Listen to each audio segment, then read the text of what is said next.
Hi there, Blue Gal here, and I am back from my cruise. I had a wonderful time on my knitting cruise. This was a cruise, as most of you know by now, sponsored by the Grocery Girls, and there you go, Grocery Girls East Coast Knitting, uh, on the Zuiderdam, which is a Holland America ship. We went from Quebec City to Boston. And I'm not going to say too much about the cruise because there are a billion and one videos about cruising and Holland America ships and all of that experience. And so if you want to experience a cruise through YouTube, there are other places to go. We're going to talk about the classes I took and the yarn I bought because that's what matters. I had a good time. And the cruise, everything about the cruise was lovely. I had one night when I got homesick and lonely, and it was because I made the mistake of going to a bar on the ship by myself, and there was a gorgeous sunset, and everyone in the bar was celebrating some sort of anniversary or having a romantic drink together, and my husband wasn't there. And he doesn't need to come with me on yarn cruises, but I missed him, and I was sad and feeling sorry for myself. So I had that one night that I made that mistake of going by myself to a bar, and I shouldn't have done that. Otherwise, I had a fantastic time, and everything about the experience I can highly recommend. So let's start with the best thing about the cruise, which was the teachers and the classes. There were 3 3-hour classes on board. There were 50 knitters who came on this cruise. All of them, I felt, were advanced knitters, certainly committed to knitting. And I thought the majority of them were very conscious of what they liked to knit, what they wanted to knit. Many of them knit high-end things for them to wear for themselves. A lot of very pretty, gorgeous, high-quality knitting clothing.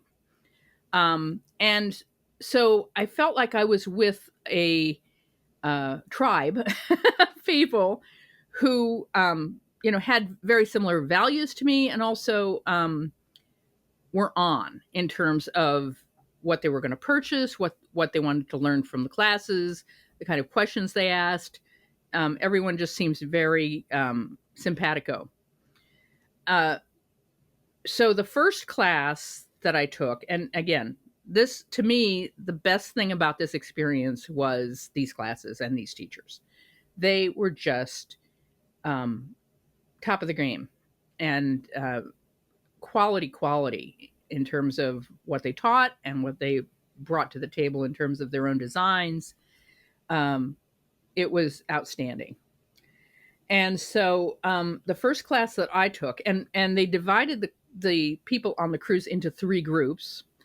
And so a third of us would take one class with one teacher, and then we would switch over the course of the week. And as I said, we were going from Quebec City to Boston, up the St. Lawrence Seaway, and out to Portland, Maine, and then to Boston, in the Maritime provinces of Canada. That's where we were going. But the first class I took on board was with Mary Jane Mucklestone, who is the goddess of Fair Isle and colorwork knitting. The Grocery Girls Cruise gave us, in our goodie bags, the yarn to knit the cowl that Mary Jane Mucklestone taught in her class. And that yarn is called Julie Asselin. There we go. Let's get that in focus. Journey Worsted. And everyone got different colors, but it's a 2-color cowl that we were knitting. My colors were Charbon, which is a charcoal color, and the other color is Chrysocolla, Chrysocolla, which is a light teal blue. This yarn is extraordinarily bouncy. It's let's see if I can get that up there. I can just see how I can just stretch that out. Very bouncy, very high definition stitches, and very easy to knit. It doesn't split. It's soft, but it has a definite kind of circular, tubular kind of feel to it. It reminds me a lot, if you've ever knit with Greatest of Ease, of that sock yarn. It's got that kind of bounce and that kind of tubular stretch, puffiness to it. And I'm going to be very cautious about talking about the patterns which were taught in the class, because these patterns are not published yet. And I assume because of that these patterns are unique to the class and that you need to take the class to get the pattern, at least at this point. I will tell you that this is how much I got done. And I will tell you, I'm going to rip this out because I'm going to make hats with this. I think this is just for me. This yarn is too thick for color work for me. I like knitting color work in fingering weight. And so I'm going to redo this with a finer yarn. But for teaching a class, I think this is the yarn to use. It's easy and it doesn't split and it doesn't slip off the needles. And it's, I think it's the perfect yarn to use for teaching a project. So I'm not going to, I can't share the pattern because there isn't a pattern online for this. However, one of my classmates who goes by Too Busy to Write on Ravelry finished their cowl and posted it to Ravelry, a picture of it. So I will link to that below if you'd like to see it. It's very geometric, and I think it's going to be really fun to knit. When I cast it on in fingering weight yarn, I will show you. Okay. The next class I took was with Laura Lee Beltman out of Seattle. And her class was on stranded work that moves vertically up your knitting instead of across. And it was primarily a class in yarn management when you have strands behind your work. I know that there is a pattern. She has a pattern on Ravelry called the Colors That Climb Sampler that you can make into a hat. This is her hat. And you can see the colors going up the work, single strands of color going up the work. And she has a variety of techniques as to how you do that. I'm linking this pattern on Ravelry below. She does have this on Ravelry. We were doing different smaller patterns than this, but this is the big sampler of her work. And she does have this pattern on Ravelry. And it's a lovely technique. I can definitely see using this in socks, in mittens, in hats. In fact, at some point, I probably would like to cast this on and try just all of the techniques and see which ones I like. And so very good teaching. Again, a lot of what she was teaching was just managing all of these little strands behind your work. And so highly recommend Laura Lee Beltman's class. Also, Mary Jane Mucklestone is just such an inspiration. All the teaching was fantastic. The final class I took was with Vincent Williams, and I'm linking to his Ravelry page.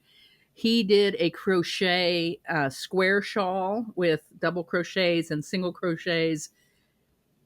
I have crocheted since I was 7 years old. I learned stuff about crochet in this class that I didn't know. I learned about different shapes of crochet hooks. I learned about ergonomics. I learned about how stitches slant one way or the other, how to prevent warping, how to count, how to read charts more accurately, how to write charts more accurately. And then Vincent Williams showed us pictures of his work. And my understanding is that he has a project coming out that might be available at Barnes & Noble at some point next year. Ooh, can't wait. I will be buying that. Showing me and showing all of us slides of his sweaters and his projects. And he came to one sweater and I looked at it and tears were on my face because it was like looking at a Van Gogh for the first time. It was so intricate and it was crocheted and it had multiple colors in it. And I was blown away. Just so beautiful. So Vincent Williams, go look him up on Ravelry. Go look at his website, which has really got a lot of clear crochet. Even if you don't think of yourself as a crocheter, this will inspire you to get into crochet. So those were the 3 classes. The other thing is, Tracy and Jody, who are the grocery girls, couldn't be nicer. The travel agents, Pam and her sister from the Cruise and Vacation Authority, couldn't be nicer. Everyone on the cruise, all of the staff on the cruise were just 10 out of 10. So it was a lovely, lovely experience. And I recommend going on a knitting cruise. Ironically, today I got an email from Vogue Knitting Tours, and they are doing some sort of cruise to New England, going backwards on the same ship, the Zuiderdam, from Boston to Quebec City.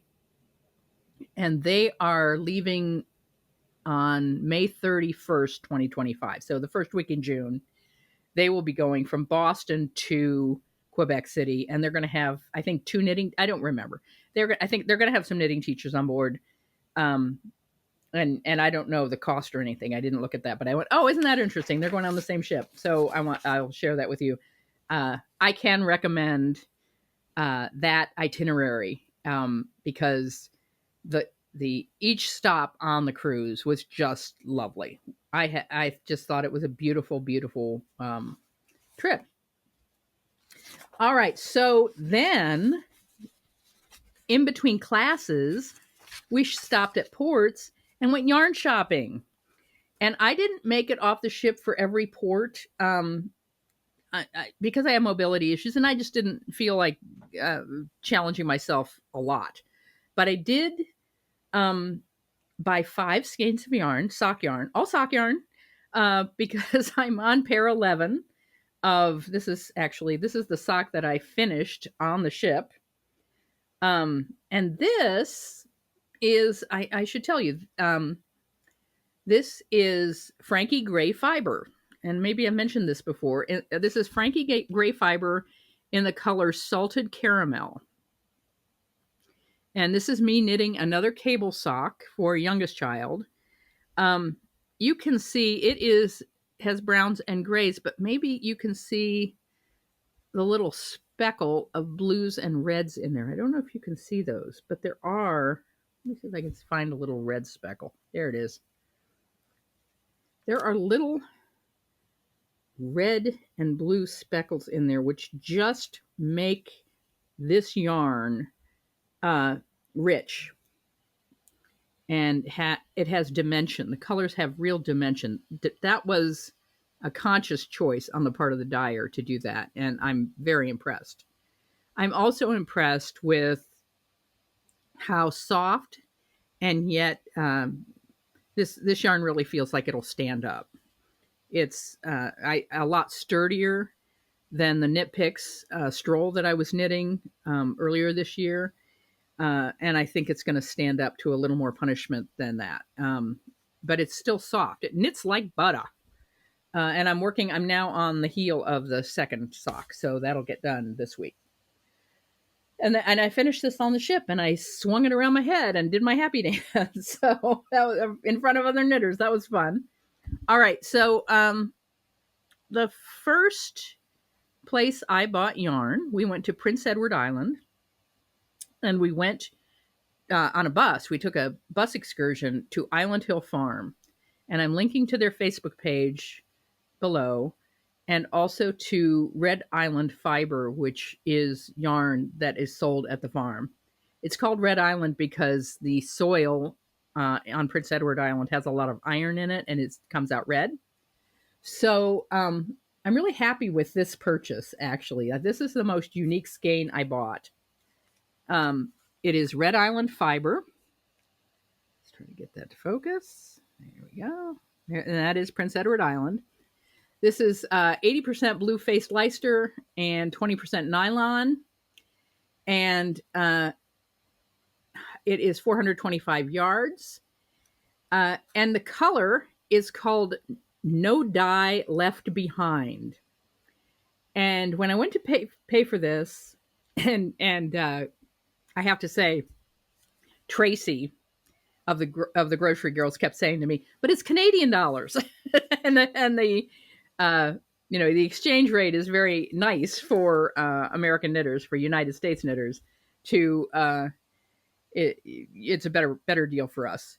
So this is $32 Canadian, which is less, significantly less. I would say it's about $26, $27 US. But when I bought this, when I went to pay for it, the woman that was taking our money is the dyer. And she said to me, "Oh, you are getting a one-of-a-kind skein because No Dye Left Behind are the skeins where I wipe my hands when I'm dyeing, and I have a spare skein alongside, and I just put some dye on an extra skein of yarn and call that No Dye Left Behind." So this is going to make a very unique pair of socks, and I'm thrilled to have it.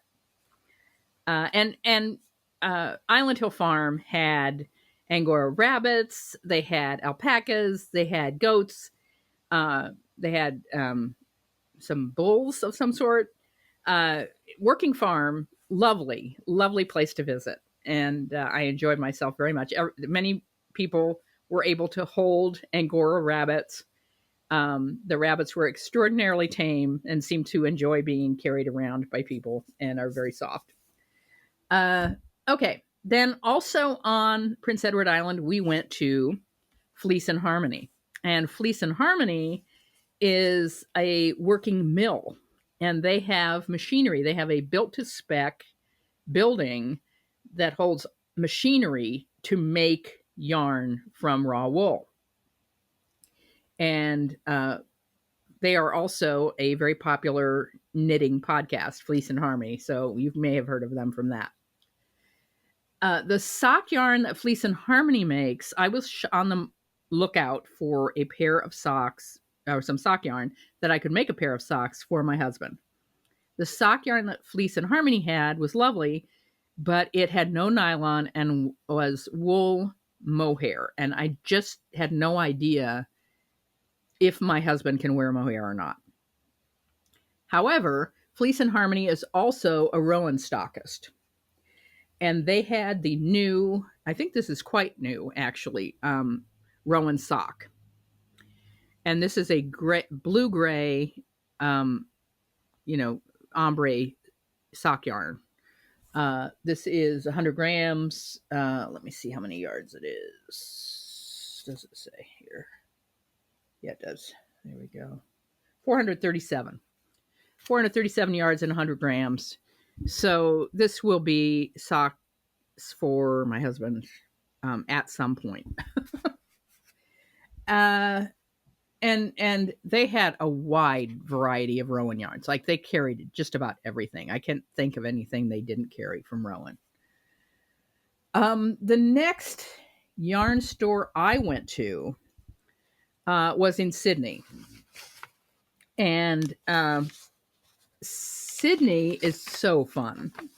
Sydney has a yarn store called Tracys Rolling Yarn Shop, which is a yarn shop in a trailer that rolls up to the port, to the cruise ships, and sells yarn to the cruise ships. And I'm going to show you this picture off of Facebook. That is Tracy and Jody, and Tracy, the owner of Tracy's Rolling Yarn Shop. And as you can see behind them where it says Holland, America, that's the ship. So that's how close you just pop off the ship and you are right there at Tracys Rolling Yarn Shop. I will also tell you that for my money, this little trailer had the most amazing selection of yarn. And maybe it's because I'm a sock knitter. I don't know, but I was just so impressed with how, what a wide range of colors, what a wide range of choices, accessories. Tracy really stocks stuff that I want to buy and that I would use. And that seemed to be the case with lots of other people on the cruise too, because Tracy had a really good day, I understand. So again, before I left on this cruise even, I went online to all of these stores and I had a list of things that I was really looking for. And this was not one of them. This was a surprise. Finding this, no dye left behind, one of a kind sock yarn was lovely and something I was glad to buy. But it wasn't on my list because it couldn't be.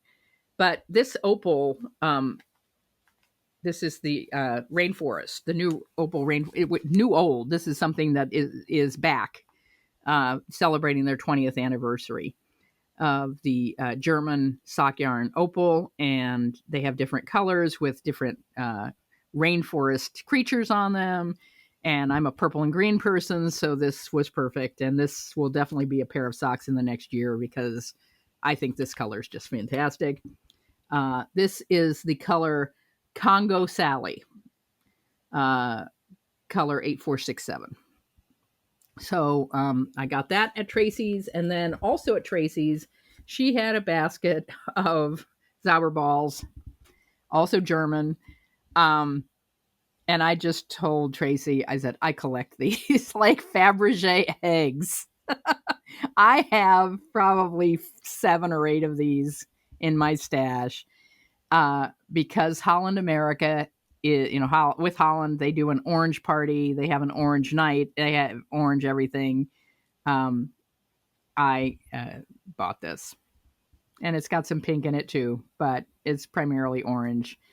And so that'll be crazy socks at some point. I'm really impressed with how the color is turning up on that camera. That usually doesn't happen. This is color Orangerie. There you go. See if I can get that to focus. Maybe. Let's see. There we go. All right. So yes, Fabergé egg yarn. That's what this is. Okay. The last store that I went to, and as I said, I didn't go to every port. I wound up not getting off the ship at all in Halifax. Hopefully the next time I go to Canada, I'll get a chance to go to Halifax because I would like to make it to Halifax at some point. But I did go to Portland, Maine. And Portland, Maine had a very nice fiber-focused yarn store called Port Fiber. A lot of spinning, a lot of fiber, lots of... they did carry a lot of spin cycle yarns, which for my money are overpriced. I can't really afford to have them in my stash. I just don't see that for my knitting and what I want to knit, that it's worth money. But they're beautiful. They're gorgeous. And then they had some yarns that were unique. And what was interesting was the other knitters from the cruise, I noticed that a lot of them were really interested in buying stuff that you can't buy anywhere else. If you're going to put something in your collection, go ahead and get something from that yarn store that is unique to that yarn store. So this is Port Fiber Serenade sock. And this one is botanically dyed with pomegranate. And I talked to the owner who dyed this themselves. And this is pomegranate rind that was used in the dye. So it's a yellow, but it's a creamy yellow.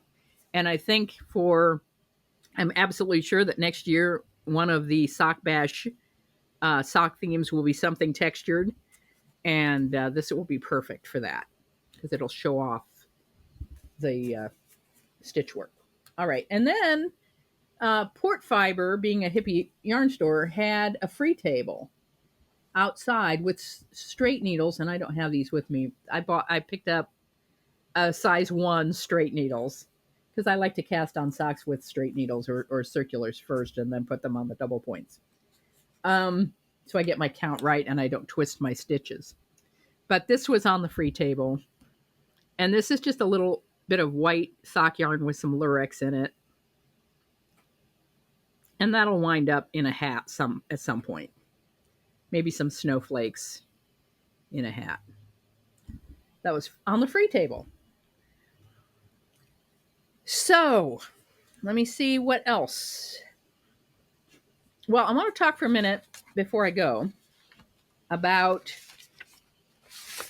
the project that is coming up, and that is, I talk about it all the time, 2025, the year of UFOs, Finish Your Frog, and how we're organizing and planning for a year of finishing unfinished stuff in our yarn rooms. And I have been thinking a lot about this and how I'm going to approach it, and I wanted to share that with you. I started doing this for this month just as a way of getting ready, is to keep it simple, and also to make sure that I'm not getting overwhelmed with trying to take on too much. I'm going to do this year of UFOs 1 month at a time. And I will tell you that,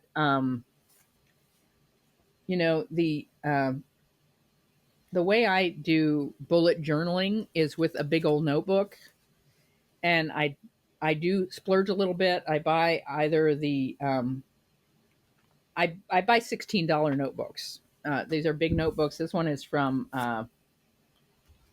Kate Spade. This is her Budding Genius notebook. And then I tend to use magic marker and also from time to time washi tape to mark pages. But I use this notebook for everything.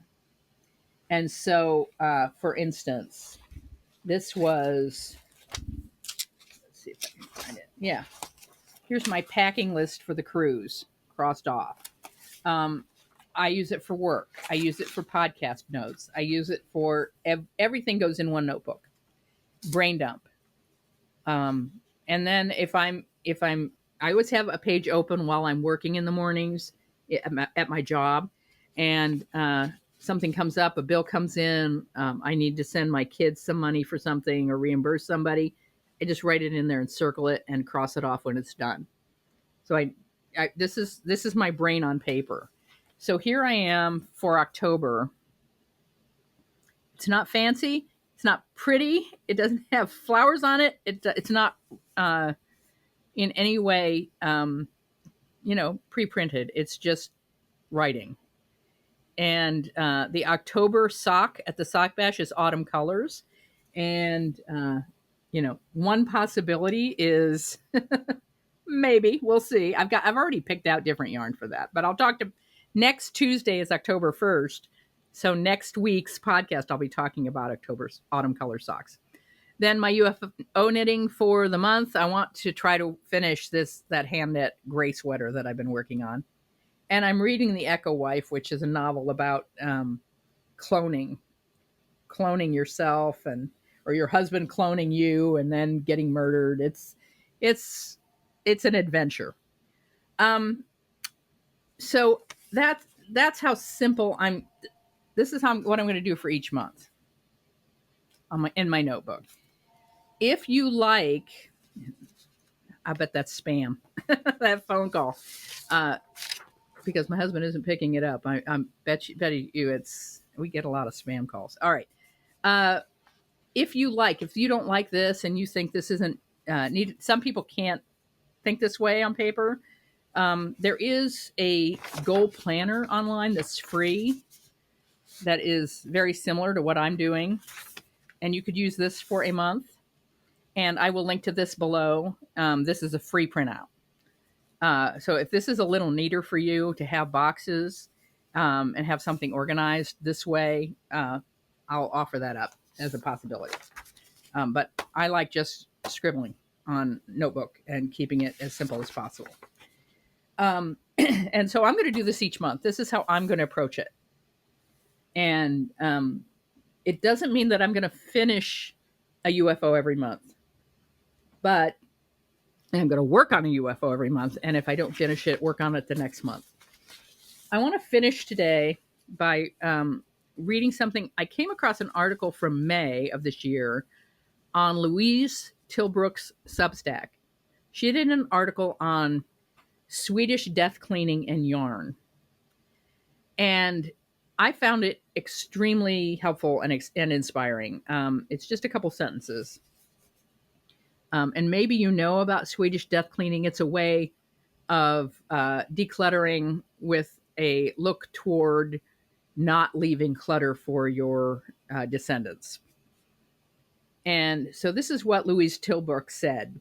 She said, the central tenet of the practice of Swedish death cleaning is less about removing the clutter, although that is important. It's more about being intentional about what we leave behind. It's about actually taking action rather than outsourcing our guilt over past purchases and depositing it on someone else's doorstep. I found that so helpful. One of the things I've told you before that I think about when I'm going through yarn and figuring out what to give away is I will hold up a ball of yarn or a skein of yarn and say, does this inspire me? And if it inspires me, I hold on to it. And if it doesn't, I find another home for it. And I do that, once every 2 years or so. I tend, and at Christmas time in particular, because we have a Christmas party for my guild and people can do a yarn exchange then. But yeah, I tend to just hold it up and say, does this inspire me? And that's the goal, is to hold on to yarns that do inspire me. But the other part of it is, as Louise Tilbrook says here, is it's not about leaving behind a lot of yarn when you die, but leaving behind all of the guilt that you have because you own all that yarn and you're going to dump that on somebody else. And Louise Tilbrook talks in this article about having lost several family members in the space of a year and having to clean out their stuff, and the guilt that she had, the guilt that she had about getting rid of their stuff. And and people like this. I mean, everyone has seen, decluttering shows where people are holding on to grandma's sofa when they already have a house full of furniture and there's nowhere to put it. Storage units are filled with things formerly owned by dead people, but you can't throw away grandma's china because it's grandma's, and she's looking down on us and expects us to hold on to her old dishes. No, what you're doing is inheriting guilt over stuff. And so to me, that was so helpful in thinking about our yarn stashes and knitting from stash, choosing to knit from what you want, even though I bought 5 skeins, including a little Fabergé egg on my cruise. And I'm on pair 11 for the year. So in September, so I'm knitting socks, but the guilt of, I bought that and I paid for that and I have to hold on to that. And eventually I have to try to knit that, even though I probably never will. Don't leave that guilt to somebody else. And getting rid of the guilt over getting rid of something or finding another home for it. Thrift stores, the yarn in thrift stores moves. I will tell you, if you leave yarn to a thrift store, it doesn't stay there very long.